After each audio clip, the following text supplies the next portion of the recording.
राजकीय महाविद्यालय जोधपुर के बीए द्वितीय वर्ष के हिंदी साहित्य के विद्यार्थियों का आज की कक्षा में स्वागत है। आज हम आदिकाल के संदर्भ में जानकारी प्राप्त करेंगे। जैसा कि हम जानते हैं कि हिंदी साहित्य का इतिहास अत्यंत विस्तृत और व्यापकता से युक्त है। अतः उस अध्ययन और अध्यापन के दृष्टिकोण से उसे सरल बनाने के लिए टुकड़ों में बांटा गया है। हिंदी साहित्य के इतिहास को मोटे तौर पर 4 कालखंडों में बांटा गया है: आदिकाल, भक्तिकाल, रीतिकाल और आधुनिक काल।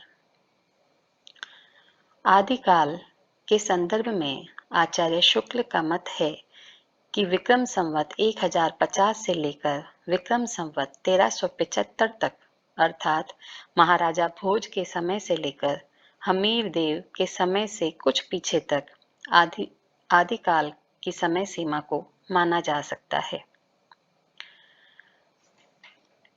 साहित्य मानव समाज के विविध भावों और नित नवीन रहने वाली चेतना की अभिव्यक्ति है। किसी काल विशेष के साहित्य की जानकारी से तदयुगीन मानव समाज को समग्रतः जाना जा सकता है।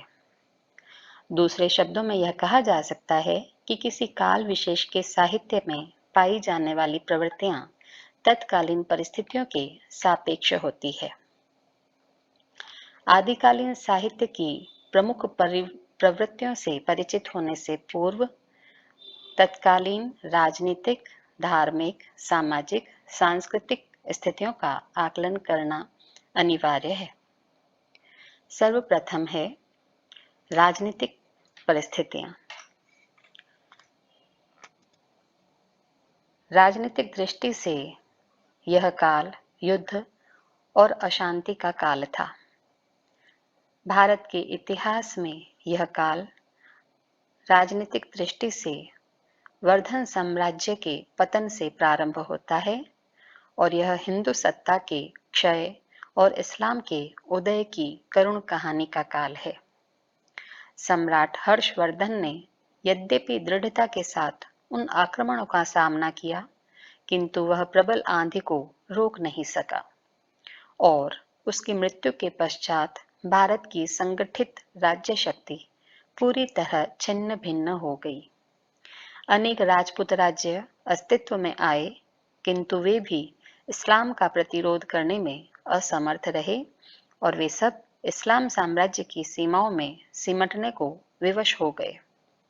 इस प्रकार 8वीं शती से 14वीं शती तक हिंदू साम्राज्य का पूर्ण पराभव हो गया और इस्लाम साम्राज्य का सूर्योदय हुआ। सामाजिक परिस्थितियां। राजनीतिक परिस्थितियों ने सामाजिक संरचना और उसके मूल्यों को भी प्रभावित किया। इस युग का भारतीय इतिहास अशांति, युद्ध और धर्मांधता का इतिहास रहा है। जब धर्म और राजनीति की दृष्टि एकांगी हो जाती है, तब समाज में अनेक विकार घर कर जाते हैं। धर्म और राज्य ने जनता को व्यथित कर दिया था।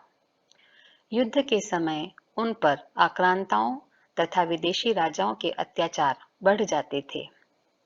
ईश्वर की ओर बढ़ने पर भी जनता को भ्रम और असहयोग ही मिलता था। हिंदी के आदिकाल के प्रारंभ से यानी 8वीं शती और उससे भी पूर्व भारतीय समाज वर्ण तथा कठोर जाति व्यवस्था के शिकंजे में कसता जा रहा था। उस समय व्यक्ति के गुण कर्म के स्थान पर उसकी जातीय तथा वर्ण संबंधी श्रेष्ठता को ही उच्चता का एकमात्र मानदंड माना जाता था। हिंदू समाज में नित्य नई नई जातियां और उपजातियां पनप रही थी। उच्च वर्ण के लोग मानो भोग करने के लिए और निम्न जातियों तथा वर्ण के लोग श्रम करने के लिए ही पैदा होते थे। छुआछूत की सड़ांध से समाज का मस्तिष्क विकृत होता जा रहा था। हिंदू समाज की पावन शक्ति प्रायः नष्ट हो चुकी थी। एक बार जो हिंदू समाज से बहिष्कृत हो गया, वह पुनः अपने समाज में नहीं आ सकता था। धर्म की तरह समाज भी रूढ़ियों से ग्रस्त था। राजपूतों में वीरता और बलिदान की परंपरा निर्वाह करने की होड़ थी। नारियां भी आत्म बलिदान और शौर्य प्रदर्शन में पीछे नहीं थी। कन्याओं के विवाह पर उनका अपहरण होता था और विवाह के मांगलिक अवसर पर भी रक्तपात होना सहज घटनाएं बन गई थी। सामान्य नारी भोग्या मात्र बनकर क्रय विक्रय और अपहरण की वस्तु बनकर रह गई थी। सती प्रथा भी इस युग का भयंकर अभिशाप थी। धार्मिक परिस्थितियां। ईसा की 6ठी शताब्दी तक भारत में वैदिक यज्ञ, मूर्ति पूजा, जैन और बौद्ध उपासना पद्धतियां एक साथ सहिष्णु बनकर प्रचलित थी, जिसके कारण धार्मिक वातावरण शांत था। 7वीं शती में दक्षिण के आलम्बर और नायंबार संत उत्तर भारत में एक धार्मिक आंदोलन लेकर आए। चीनी यात्री हैंसांग ने सन 642 ईस्वी में जब दक्षिण भारत की यात्रा की, तब उसने वहां बौद्ध धर्म के पतन के लक्षण दिखाई दिए और वह खिन्न हुआ था। इस समय वैष्णव मत अधिक प्रतिष्ठित नहीं था और जैन मत, शैव मत परस्पर आगे बढ़ने की होड़ लगा रहे थे। यह काल धर्म के क्षेत्र में अराजकता और स्वेच्छाचार का युग था। वैदिक और पौराणिक धर्म में विकार आने पर शुद्धता का वादा करने वाले जैन और बौद्ध धर्म स्वयं विकारों के शिकार हो गए थे। बौद्धों की देखा देखी वैष्णव संप्रदायों में भी वाम मार्गी उपासना पद्धति बढ़ती जा रही थी। बौद्ध, जैन और वैष्णव संप्रदाय धर्म के विकृत रूप को प्रोत्साहन दे रहे थे। समाज का निम्न वर्ग वाम मार्गी उपासना की ओर झुक रहा था। नाथों, योगियों ने भी वज्र यानी बौद्धों की तांत्रिक उपासना को अपना लिया था। उसी की प्रतिक्रिया में आगे चलकर नाथ संप्रदाय में संयम, नियम और आचार की प्रतिष्ठा हुई थी। इसी काल में एक विदेशी धर्म इस्लाम का भी भारत में प्रवेश हुआ।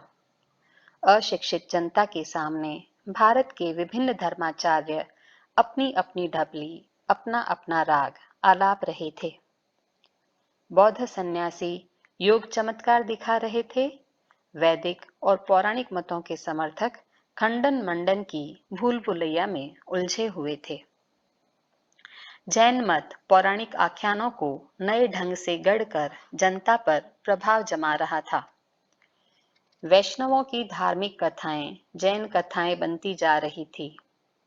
राम और कृष्ण के उपासक जो युद्ध और वीरता के पुजारी थे, उन्हें भी जैन धर्म की दीक्षा लेते दिखाया जा रहा था।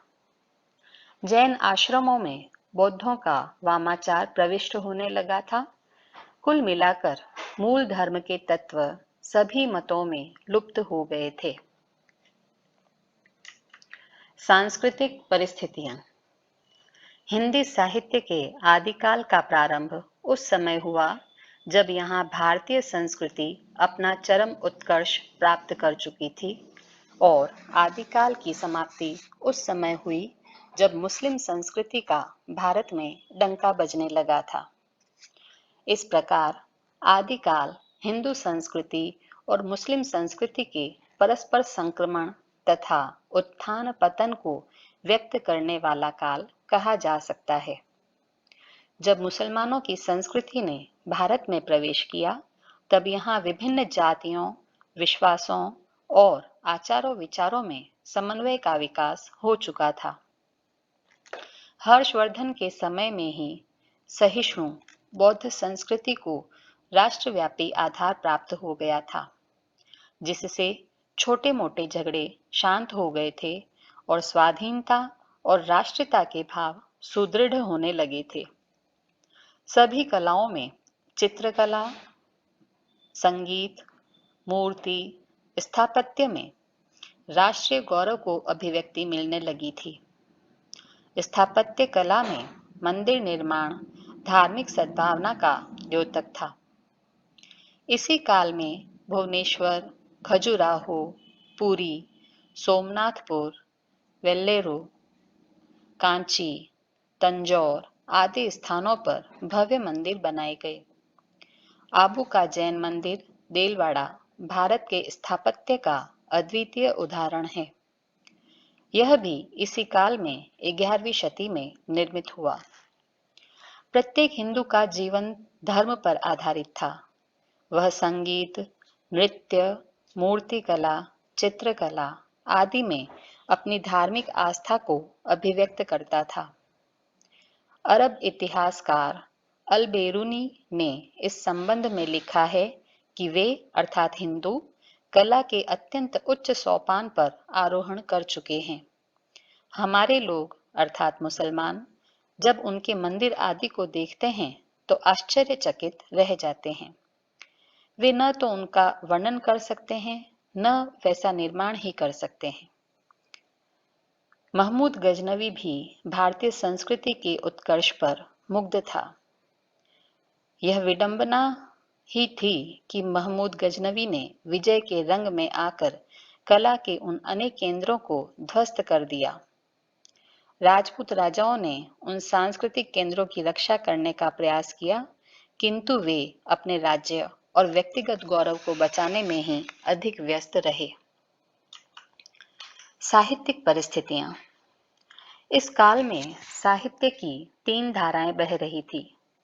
पहली धारा संस्कृत साहित्य की, दूसरी प्राकृत और अपभ्रंश की तथा तीसरी हिंदी भाषा में लिखे जाने वाले साहित्य की।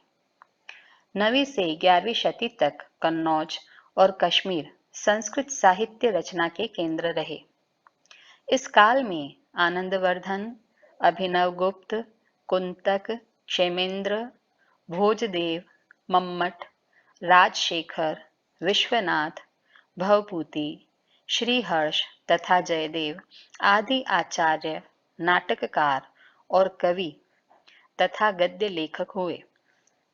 शंकराचार्य, कुमारिल भट्ट, भास्कर, रामानुज आदि आचार्य भी इसी काल की देन हैं।